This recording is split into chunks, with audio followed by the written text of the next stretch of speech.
So this is how I'm going to trim my sweet peas this year. I have gone too low before and they have died. You see where that first bit is there where my scissors are? I have trimmed down that as far as that before, so I'm not going to. I'm going to go to the first leaf this year, just like that,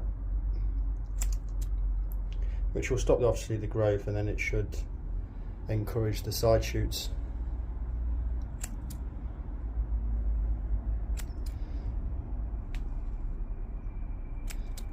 So I'm just going to be leaving one leaf.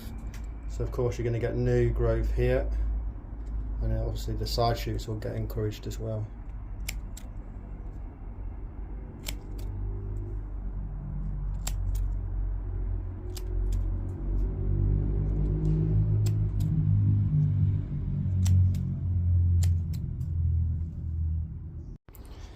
So there we go, I've trimmed the tops of the sweet peas, and don't forget you can actually root what you've cut off, so more plants for your books. So yeah, I'll try rooting these and see how we get on.